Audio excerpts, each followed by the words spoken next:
But in any case, so very quickly, I was wondering, does the Quran really emphasize reason? Does it really emphasize choice? Does it really emphasize suffering? How much more time do I have, Madam Speaker? 35? 25, okay. I'll do the best I can. So let me just try to indicate to you, as I read through the Quran, and I'll try to get through this quickly because you guys look tired. And I know you're interested to find out how that basketball game is turning out.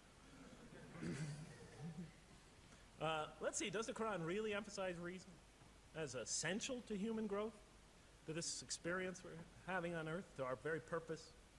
And the answer is definitely yes. So much so that even Western Orientalists, people who wrote against the Quran, and said that this is a major feature of the Quran, a feature that you cannot miss. Henri Lemens, writing in the early part of this century, one of the famous Orientalists, who wrote very much against Muslims, hoping to unseat them from their religious belief. He wrote, "The Quran," and this is his quote, "is not far from considering unbelief as an infirmity of the human mind." Unbelief is, he thought, and he was saying it mockingly, is like, you can't think straight. You're not using your mind right, as my father used to say. Maxime Rodinson wrote at length about the rationalistic approach of the Quran to faith. And this rational tone of the Quran is one of its most salient features, beyond doubt. I'll just give you a few quotations. One of its fundamental themes is that people ignore or reject God's signs and corrupt religion precisely because they do not use their reason. The Quran will say that again and again and again.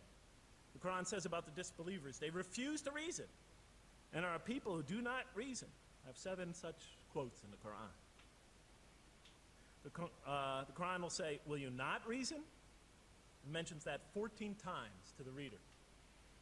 God reveals signs and lessons and admonitions so that, and this is a quote from the Quran, perhaps you will finally use your reason. There are 8 such statements in the Quran. From the Quran's viewpoint, reason and faith are allies, just as the logic and false belief are allies. And it clearly sets the conflict along these lines. It says the right way has henceforth become clear from error. Those who benefit most from the Quran are persons of insight. 16 such statements in the Quran. Firmly rooted in knowledge, 8 such statements. Use their reason, 10 such statements. Stand on clear evidence and proof, 7 such statements.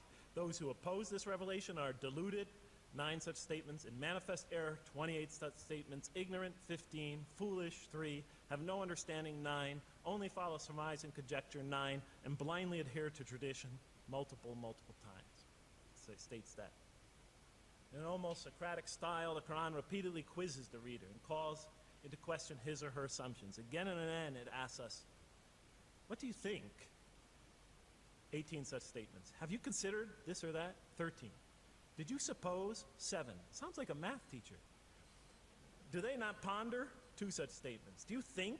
Do you even think? 18 such statements. The message is clear. To gain truer faith, we need to free ourselves from inherited notions and examine our beliefs rationally.